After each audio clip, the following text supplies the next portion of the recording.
Welcome back to my channel everyone. So for today's look I'm going to start off by using this Pure Minerals Liquid Veil 4-in-1 Spray Foundation, and I've got two shades here. I've got medium and light, and I'm going to be mixing the two together to get the colour that I want. I've already prepped my skin, firstly using the Bioderma CB & Global cream that helps to eliminate spots. And I've also put on some MAC oil control just down the centre of my face to help keep oil at bay. So I'm going to spray the two foundations onto a palette, and I'm using the Pure Minerals Liquid Chisel brush to apply this. So this is a liquid foundation, which is an ultra lightweight foundation, and it gives you a really nice coverage, which really surprised me for how light it is. It's not like a formula I've ever come across before. It feels different, but it sits lovely on the face and it does really give you a nice airbrushed appearance. The only thing I would prefer is it to be in a bottle as opposed to an aerosol can. Next I'm taking the Amazing Concealer, and the application brush is also by the Amazing Concealer. I'm using this to give a more flawless appearance to my face. Lots of you asked me about recommendations of concealers that cover dark circles, and this one is a great one for that. It's waterproof and it's highly pigmented. It's very lightweight but very full coverage. Now remember girls, you don't have to wear a concealer because it's the done thing. If you've got nothing to conceal, you don't need to wear it. We all have eye sockets, so we're always going to get a bit of a line underneath our eyes.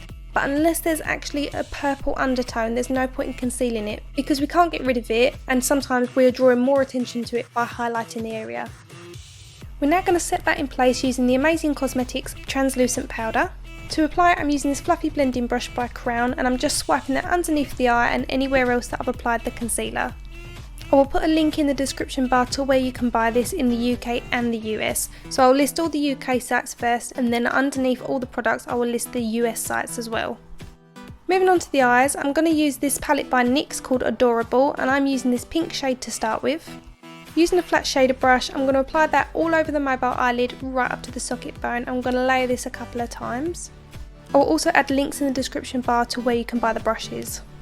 Next we're going to pop this lightest brown into the crease, and I'm using my Sigma E40 blending brush to do this. I'm going to start on the outer corner of my eye and work that colour through the crease in circular motion. So we're going to create a bit of a C shape from the outer corner of our lash line in a C round through the socket, and we're just going to keep blending that out until we've got a nice soft gradient. To make sure it's a little bit more seamless, I like to use my Sigma E35 brush just to go over the whole thing and just make sure it's completely blended. I'm then reapplying that lightest brown shade out of the palette using my E40 brush back through the socket line again. If you've got a smaller space on your lid, you don't have to take the colour all the way across the socket, you can keep it to the outer edge. And then I'm just going back over with my fluffy blending brush. The next colour in the palette I'm taking is this shimmery brown. And on another flat shaded brush, I'm applying this to the outer corner of the eye, pulling the colour halfway across the mobile eyelid. I'm then running the E40 brush back through the socket, and this is just going to make sure there's a blend between the two colours. As usual, I'm reapplying the colour to the mobile eyelid, and then taking that fluffy blending brush from earlier, I'm going to feather the colour across the mobile eyelid. Next I'm going to use the darkest colour in the palette, which is the matte brown shade. And using the same flat shader brush, I'm pressing this onto the very outer corner of the mobile eyelid. And again, going back in with the E40 brush through the socket to make sure it blends nicely. And then again packing some more colour onto that outer corner of the eye. It is a repetitive process, but you can see you get a nice blend and a soft smoke to the eye by applying and layering the colours in this process.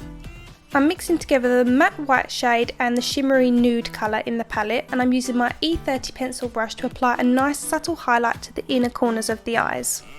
I'm also going to apply this colour just at the brow bone, and this is going to be very subtle. I've knocked off the colour on the back of my hand and I'm just using what's left on the bristles to pull the colour through this area. I'm taking this NYX pencil in Gunmetal, which is a shimmering charcoal colour, and I'm running that along the waterline. What I love about these pencils is that they are really soft, but they don't smudge. They're really good, they stay in place on the waterline. Going back to the Adorable palette, I'm taking the lightest in the browns, and I'm running that underneath the lower lash line using the E30 Sigma pencil brush. I'm making sure to connect it on the outer corner to the top lid and running that all the way along under the lower lashes. Going back to the palette using the dark matte brown shade this time, on a small smudger brush, I'm going to run that close to the lash line. So we're going to get a nice gradient going from dark brown to a lighter brown. This is going to help frame the eye, creating a nice soft smoke all the way around. Next I'm taking the NYX Brow Cake, and this one I believe is in brunette, and the brush I'm using is the MAC 266 brush. As usual, I like to start at the base of my brow, pulling the colour up, and I'm just filling in all the sparse areas, mostly across the top because that's where my brows are the lightest, so I'm going to frame them by making them a little bit more full at the top. I will link a video to how I fill in my brows properly and up close in the description bar of the video. On another note, I'm using a lot of NYX products because I went to BeautyCon a couple of weeks ago in London and they sponsored the talent there with goodie bags full of NYX products, so I thought it was the perfect opportunity for me to use more affordable products for this tutorial. This product is called Two Timer and it's a dual-ended eyeliner by NYX. So we've got a nice inky black kohl pencil one side and then we've got a felt liquid liner on the other. And for this I'm using the liquid liner and I'm just lining across the top lid, and we're just doing a small wing at the very outer edge, but only small. I find with a lot of these type of felt tip liners, they tend to go over the eyeshadow and pick it up and then dry out, but this one doesn't do that. So the mascara I got in my NYX bag was the Voluptuous mascara, and I didn't personally love this mascara. I found the head of it was too thick, so it didn't really coat my lashes. So that's just my personal opinion, but that's not to say you won't love it. Now I decided I wanted to add a little bit of sparkly pigment to the eyeshadow, so I'm using this one by Neve Cosmetics and it's called Video Game. It's like a golden brown with a hint of pink to it, so I'm adding this to the outer edge of the mobile eyelid and I'm just again feathering that colour through to the centre. And on the inner corner up to the centre of the eye, I'm using this one by Benefit called Powder Puff, and this is kind of like a pink pearl colour. Obviously you can leave this step out, it's just something that I felt like it needed. For lashes I'm using Eldora's M104 set and I'm doing these off camera. Going back to my Two Timer eyeliner, I'm using the liquid side again and I'm just going to create a nice point at the inner corners of the eye, and I'm also pulling the colour backwards onto the tear duct area. To add a small amount of highlight and contour to the face, I'm using the NYX Wonder Stick. Now I believe there are 4 different skin tone shades available, but one of them's a universal shade. So on one side of the stick you've got a nice contour colour and on the other side you've got a highlight colour, and they're a really creamy consistency, so they're super easy to blend out. Using the stick directly onto my skin, I've applied a small amount down either sides of my nose. This is just going to give it a slightly smaller appearance. I've applied a small amount to the hollows of my cheeks and I'm also applying that around the hairline of my forehead. I'm then taking the highlight shade and applying a small amount of that just down the centre of my nose, on my cupid's bow, a little bit on the centre of my chin, underneath my eyes and a little bit on my forehead. I'm then using my Pure Minerals chisel brush that I use to apply the foundation with to blend that out. I'm working the brush in circular motions over all the highlighted areas first. I'm then going in circular motions over the contoured areas. You'll see as I'm blending out this contour colour that it's nice and subtle and that it blends very easily. I like that this product isn't too orange either. As we are looking for a contour colour, we don't want anything too orange. Ideally we want it to be brown or more of a grey tone. But what's nice about this one is it's added a nice amount of warmth to the face, but it's not overpowering. To add some nice highlight to the skin, I'm using this AfterGlow Illuminating powder by Pure Minerals. I'm using my Sigma F25 tapered face brush to apply this to my cheekbones and a small amount above my brow bone. I'm going to use a little bit of bronzer. This one's by NYX and it's in the shade Medium. As we've already added a highlight to the face, we're going to use a matte bronzer for this and just work it around the circumference of the face and down the neck. This is great for those of you who are like me, that's faces always seem to be a little bit lighter than the rest of their body. I'm going to start by using this pencil to line my lips. This one is by Crown Brush and it's in the shade Cappuccino and it's the perfect nude and it's only £2.99, so it's an absolute bargain. What's really good about this pencil is it's not hard, so you don't have to press too much to get the colour to come out. Usually with lip liners that are more affordable, they're usually a lot harder. I'm using the NYX Butter Lipstick in Snow Cap, and again this is a lovely nude shade. It's a soft beige with a pink undertone. These butter lipsticks have got a satin texture to them and they're really hydrating, so they're not going to dry your lips out at all.